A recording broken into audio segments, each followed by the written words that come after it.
Welcome to Zaporizhzhia, an industrial center of southern Ukraine, once the sixth largest Ukrainian city by population, a site of layered history and unbreakable resilience. The ongoing war has brought Zaporizhzhia into global focus. The city endures the proximity to the frontline and daily Russian strikes, while the situation at the Russian-held Zaporizhzhia nuclear power plant remains critical. My name is Polina. I am a student and a teacher who has lived in Zaporizhzhia all my life. And in this video, I want to shed some light on the current situation in the city from a local's perspective. As we enter 2026, I aim to raise awareness about the actual state of things in Ukraine and explain it in a simple and accessible way. I want this video to be a sort of my personal contribution to keeping Zaporizhzhia visible and present in the public consciousness. In this video, we will be diving into the realities of life in Ukraine, focusing on the experience of Zaporizhzhia city. I decided to examine the global topic of war on the specific example that I feel confident to speak about. But it's important to remember that all parts of Ukraine are in one or another way affected by war, which you can learn more about in the media. And these are 5 things I want you to know about Zaporizhzhia in 2026. And the first thing I would like to point out here is that more than 70% of Zaporizhzhia Oblast is currently occupied by Russia. To bring up some context, the territory of Ukraine is made up of 24 regions and the Republic of the Crimea. The regions of the country are often referred to with the Ukrainian term Oblast. The city of Zaporizhzhia is the main and largest city of Zaporizhzhia Oblast. Before 2022, the region was populated by more than 1.64 million people. Today, the number of residents on the territories under Ukrainian control is estimated at 700,000. Since the full-scale invasion began in February 2022, Russia has occupied more than 70% of Zaporizhzhia Oblast. The front line is never quiet. Since December 2025 and up to now, Russian troops have been advancing in the direction of Hulaypole city and Stepnohirsk village, leaving the southern border of Zaporizhzhia city approximately 20 kilometers from the combat zone. As we are approaching the next fact, I want to highlight that it's important to distinguish between Zaporizhzhia Oblast and Zaporizhzhia city, because the second fact is the city of Zaporizhzhia remains fully under Ukrainian control. The city of Zaporizhzhia continues to operate fully under Ukrainian control. If you have heard that the city is occupied, that's false information spread by Russian propaganda. In October 2022, Russia held fake referendums in 4 occupied Ukrainian regions. Russia then changed its constitution to claim these regions, including the city of Zaporizhzhia, as its own territory, in complete violation of international law. But claiming something on paper doesn't make it real. The city of Zaporizhzhia continues to operate fully under Ukrainian control. Moreover, as of early January 2026, the city has become the host for more than 150,000 officially registered internally displaced Ukrainians from neighboring areas. This makes Zaporizhzhia one of the largest host communities in Ukraine. Fact number 3. Since 2022, the Zaporizhzhia nuclear power plant has been under Russian occupation. The Zaporizhzhia nuclear power plant is situated in the city of Enerhodar, which is currently in Russian hands. The direct distance from Zaporizhzhia to the plant is 50 kilometers. Not everybody knows that it is the largest nuclear power plant in Europe and among the 10 largest in the world, possessing 6 nuclear reactors. Russian occupation creates severe nuclear safety risks through military activity and disrupted maintenance. Russia uses the plant as military base and shield, while repeatedly disconnecting it from Ukraine's power grid. This gives Russia control over Europe's largest nuclear facility as leverage in the war. Fact number 4 that has become our sad reality is the Zaporizhzhia city suffers from Russian strikes on a daily basis. Every day, the residents of the city hear the air alert signal at least 4 times, but usually more. And it is true that the most severe attacks tend to happen at night time. And Russia never stops its attacks on holidays. For example, on the 24th of December 2025, the siren went off 7 times in Zaporizhzhia, which lasted a total of 6 hours. And on the 31st of December, the city heard the air raid alert signal 7 times again, but this time with a total of 11 hours. The first day of the new year ended with a night attack. On January 1st, 2026, at around 11 p.m., Zaporizhzhia was hit 9 times by Shahid-type drones. The weapons that are most frequently used by Russia against Zaporizhzhia are Shahid-type drones, guided aerial bombs, and ballistic missiles. Russia aims at energy and industrial facilities, important infrastructure, and no less often residential buildings.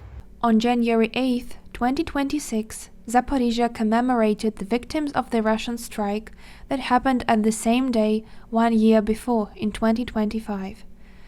Around 3:30 p.m., guided aerial bombs hit the tram stop near the industrial enterprise Motor Sich. It resulted in mass destruction, 13 deaths, and more than 116 people injured. Russia deliberately launched the missiles at the time when factory workers were returning home from the day shift, and more than 100 people were gathered at the tram stop waiting to commute home. For safety reasons, people are asked not to take and share photos of recent destruction sites, but the place where I am standing was the victim of the Russian strike back in 2022. These houses are located in the city center at Soborny Avenue 151 and Stalivari Street 16. On the 6th of October 2022, at 5 a.m. in the morning, Russian S-300 long-range surface-to-air missile systems hit the building. And as a result, 19 people died under the rubble of their own apartments. As you can see, by 2025, the buildings are fully restored, trying to recreate the authentic architecture of the building. Because this, for example, house on Soborny Avenue was built back in early 1950s. Personally, when I walk past the places that have been hit several years before and restored, I get a strange, inexplicable feeling about it. Like, though it looks nice and new now, you can't really get everything that happened here out of your head. But being here, I would like to express my deep respect to the rescuers, medics, volunteers, and utility workers for always being ready to help people after attacks. I would also like to say thank you to those who are involved in rebuilding destroyed buildings and helping the city to carry on. But this is how Zaporizhzhia lives now. You need to be prepared for a sudden attack any time of the day. That's why it is hard to set any plans in a long-term perspective, because you can't really be sure about tomorrow. There are actually a lot of memes on the internet that the most triggering questions for a Ukrainian are: how are you? And what are your plans for the weekend/vacation/future? And I would confirm. Personally, it can be sometimes hard to understand what I am exactly feeling because of the mix of all the good and bad news. And it can be confusing how to set any plans or goals when any time can literally happen anything. Anyway, life in Zaporizhzhia continues, and over the last 4 years, people have learned to adjust their plans, work, studies, and even free time around the constant dangers of war. War has become the defining factor in every working environment, shaping both economic realities and psychological well-being. Schools have been held online since 2022 because it's too dangerous to gather many people and especially children in one place. My university faces the same situation. It has been repeatedly damaged by Russian drones and missiles since 2022. One of the recent strikes was on the dormitory on the 25th of November 2025. And I must admit that inability to organize any large gatherings, and by that I mean not only big events or festivals, but simply in-person learning with all the students in the lecture hall, this inability really weakens the sense of community among young people. And personally, I cannot escape the disturbing feeling that by adapting to war, a lifestyle like this becomes our new norm. It's important to note that in the video I mention only a few examples of Russian terror that have occurred in Zaporizhzhia since February 2022. In reality, destroyed buildings and infrastructure are scattered throughout the whole city. Some of them have been restored, while others have not. By the time this episode was released, Zaporizhzhia and its suburbs had been suffering from Russian attacks every day, which inevitably led to new destruction. The concept behind memorials like this is that if you knew a person that had been killed during the Russian aggression in Ukraine, you can put a small Ukrainian flag to commemorate them. Such memorials have been installed throughout all Ukraine. They serve as a reminder of the heroes who gave their lives for Ukraine, as well as those who are missing in action and are still eagerly awaited at home.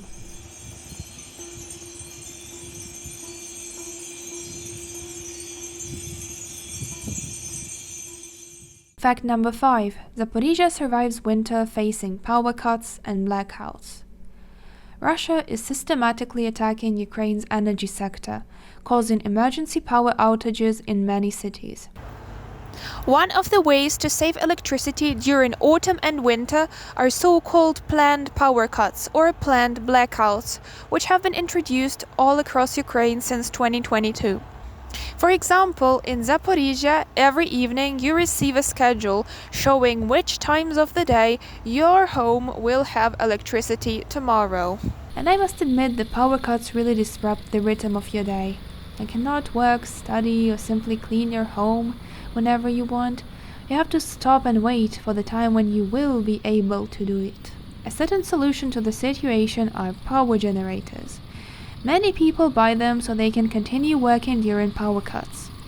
So when you walk through the streets of the city, whether it's the main avenue or a side street in a residential area, you can almost always hear the rumbling of generator engines connected to shops, cafes, offices, and so on. Due to attacks, there can also be emergency power cuts, often together with water and heating interruptions. Utility workers try to fix the emergency as quickly as possible, but it still takes time for everything and everyone to bounce back. But the fact is, this whole situation with the forced power cuts brings even more instability to your life.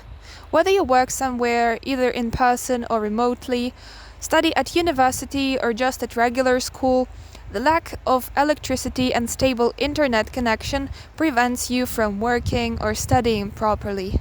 In winter, a Ukrainian should always have by their side A. Power banks. B. Flashlight. C. A bunch of electric batteries. Or better, wax candles, those never disappoint. D. Water bottles. The more of them, the better. And E. A bunch of warm clothes and blankets. These are all things that will be useful during an emergency power, water, or heating outage. It can be either only one of these things or three at the same time. You will for sure make use of these items while you are waiting for the emergency to be fixed, which can take a varying period of time. And these were 5 most important things to understand about daily life in Zaporizhzhia, a Ukrainian city 20 kilometers from the front line. What can you do to support Ukraine? Check your sources when you are getting info about Ukraine, so you don't spread Russian fake news. Share awareness about Russian war crimes so they are not forgotten and the aggressor is held accountable. And support the Ukrainian army because they are the ones who are making it possible for Ukraine to stand firm. and we will believe in the armed forces of Ukraine and the victory of light over darkness. To support my content, you can like this video, write a comment, and I would appreciate if you could share this video so that more people could learn about daily life in modern Ukraine.